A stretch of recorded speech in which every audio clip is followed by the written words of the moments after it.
Hi, everyone. Welcome to Kiki and Kibitz. It's Mary, and I'm here with this week's edition of 90 Days in 900 Seconds, The Other Way, Season 5, Episode 20, Give Me a Breakup. And let me tell you, most of these couples need to break up, except for Kenny and Armando, of course. They are the model couple of 90 Day Fiance, if I must say. But not everybody could be Kenny and Armando. So if I was going to give this episode a grade, I would give it a solid B just for Kenny and Armando sexting while they were leaving their sperm samples at the clinic. But we'll get into that later. Let's set 900 seconds on the timer and get right into this episode. So first of all, Mary and Brandon, they're getting married.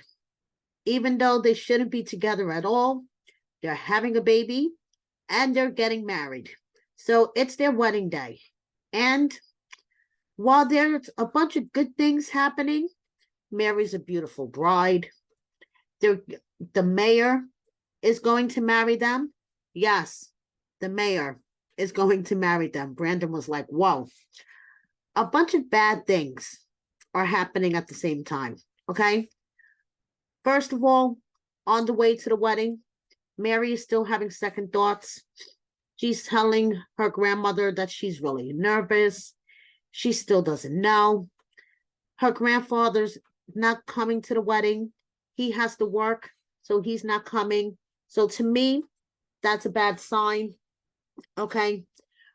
Brandon's mom lectures him as he's putting on, I'm sorry, guys, to me, a hideous Bride of Chucky suit. I mean, the suit reminded me of something that Chucky would wear.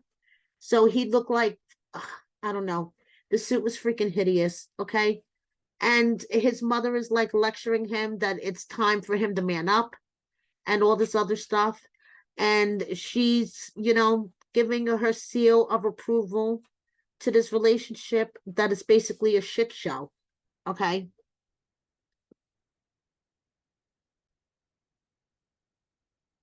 So after mom gives her seal of approval to the shit show, they go off to the wedding. Like the whole town is invited to this wedding. Brandon has no idea who any of these people are. He's like, I know maybe one or two of these people. Like I said, Mary's a beautiful bride. Don't get me wrong. Mary's a beautiful bride. They get married, okay? And in their, little confessional after they get married, Mary looks like that she just won the biggest prize at the carnival. I swear.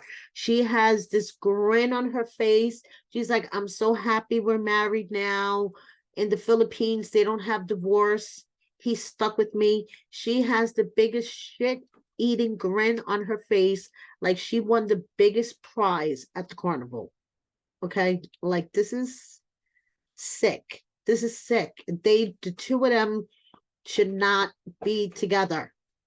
Okay. So now to seal my feeling and everybody else's feelings that they should not be together. At the reception, Brandon's sitting there and he looks up and he's like, I thought that there was like fog coming in, but no, it wasn't fog. It was a swarm of beetles. Fucking flying beetles fucking come in, tons of huge bugs. No, no, no, no. In every language, no. I am with Brandon's mom. As we see next week, his mom is having a panic attack. I would have had 10,000 panic attacks. Hells to the motherfucking no. No. Yes, that's a sign. I don't want to hear it. I do not want to. When you are sitting at your wedding reception and is overtaken by huge motherfucking flying beetles, yes, that's a sign. That's a sign. Okay. Holly and Wayne. Wayne and his dad, they're twins. Okay, there was no way that Wayne's dad could have denied that he was the dad. Okay, Jerry Springer was not needed. Maury was not needed. Okay, there was no denying that he's Wayne's dad. Okay, so Wayne goes to his dad and he's like, Dad, Holly's not happy. I'm working like 22 hours a day. I come home so late at night and she's bitching that she's sitting in the dark. And I don't know what to do. And she wants to go to America. And I don't want to go to America. What do I do, Dad? And his father has a good point. His father says, well, son, she needs to compromise. And I think her mom has a lot to do with it. I think, her mom might be in her ear, stirring the pot a bit. And something, Wayne Sr., you're absolutely right. I bet you, because Wayne is not home 22 out of 24 hours of the day, Holly's on the phone with her mom, and her mom is like, you need to come home. It's not safe there. You're sitting in the dark. You need to come home where we have electricity 24 hours a day. And just, making it worse, pouring gasoline on the fire. So yes, Wayne Sr. is right on that part. So Wayne decides to take Holly to where he proposed to her. Remember where he proposed to her and she ran off? Okay, well, he decided to take her back to that spot because he needs to have a talk with her, because he can't go with her to the US. Okay, he can't do this long distance relationship thing. He needs to convince her to stay, and he's going to figure out a way to convince her to stay. Okay, so he's trying to talk to her, and basically her attitude is like, I hate it here, I hate everything, I'm going home, I want you to come with me, and that's it. And she's saying that he won't compromise, but she's not compromising. She's only been there for 4 months. I know it's hard. I know sitting in the dark sucks, but this is what you signed up for when you decided to marry a South African man and move to his country. Am I right? And she's only been there for what, 4 months? And she's deciding, no, I can't do this anymore. I see why this is her third marriage. So Wayne, of course, at this point is getting ready to bang his head. And he says, well, if I would have known this was going to turn out this way, I would have never done this. I would have never went through this. And she's like, what? I mean, you basically sitting there telling him you hate this, you hate this, you hate this, you hate that, you hate this, you hate that, you hate that, you hate that. And he's like, well, if I would have known this is going to be this way, then I would have never gone through this. I would have never started this experience to begin with. And she's like, what? What?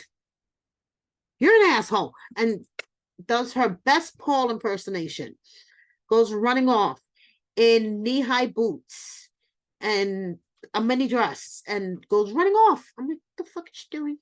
What is she doing? She's going to trip over her hair. What is she doing between those boots and that hair? But she's running. She's running, and that's how we leave Holly and Wayne. So, I don't know. But the best part of this episode, Kenny and Armando, they're going to make a milkshake with their DNA. Okay. A milkshake with their DNA. And that's how they're going to fertilize the egg to make the embryo, to make their baby. Okay. So they're at the clinic to leave their samples. And of course, Kenny is all down with this, and Armando is all shy. And for some reason, Armando gets the huge suite, and Kenny gets like a tiny closet. Okay. And they're texting each other. Kenny, of course, starts off the texting, and they're basically sexting each other while they're leaving their samples. This is why I say Kenny and Armando are like the couple, okay, of the 90-day franchise. Okay. They are just too fucking funny. So Kenny feels the pressure. The pressure's on now more than it's ever been. But there's no turning back. That's it. There's no turning back. And he is looking forward to this ride. But now moving on to another couple that needs to break the fuck up. Shekinah and Sarer. I mean, these two. Oh God. He is an asshole. And she just needs to pack her shit and go home. Okay. So they're still at the Turkish baths. And she's just like, I had no idea children was this important to him. I thought we had an understanding from the beginning. Like, I really thought we had an understanding from the beginning that I was not having any more children. And meanwhile, he's like, I have been flexible. I have been flexible and she will not bend. And that is what's bothering me. She will not bend on this subject. He has his hoodie up. Okay, like, dude, like, what is, like, please. You can't take him seriously. You can't. I'm sorry. And like, I crack up. So then they get into this argument, and he's like, you're not crying. You're on the verge of losing me. You are not crying. And I'm just like, she can't cry. She has too much shit in her face. She can't make facial expressions. Like, okay, her forehead doesn't move. No, she can't cry. So then he's like, I'll get over you in 2 days. Really? She fucking gave up her life in the States, moved across the fucking world to be with you, and you're telling her that you'll get over her in 2 days.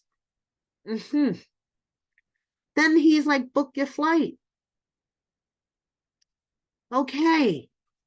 If this doesn't tell you, Shekinah, that he's a major a-hole and you need to pack your shit and go home, then you're a sucker for punishment, and I have no sympathy for you.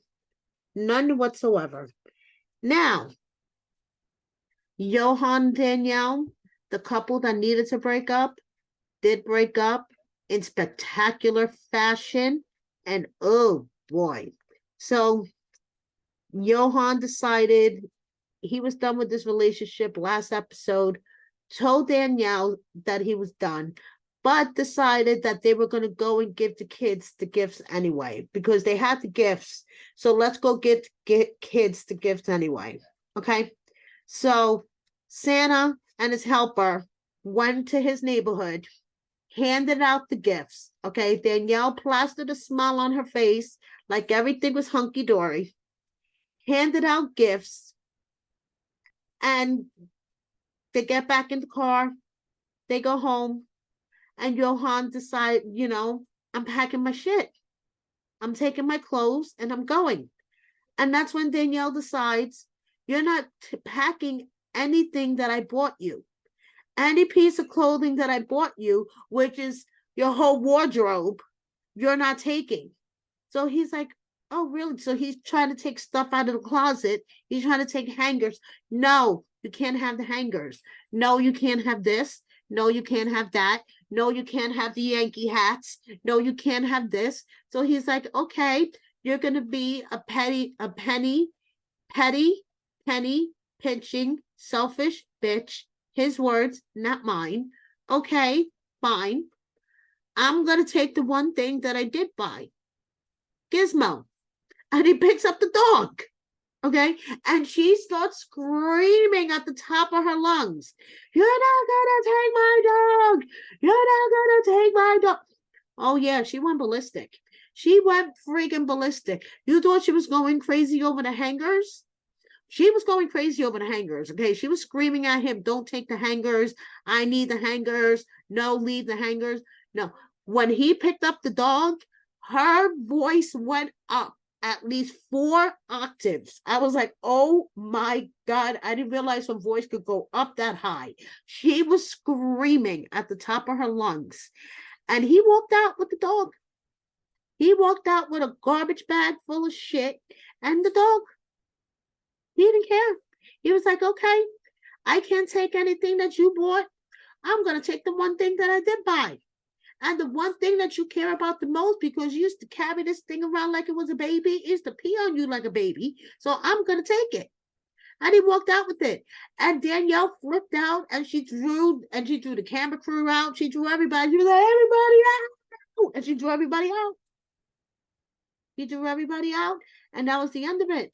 And now next week, we find out that Danielle found out something about Johan, that she is done.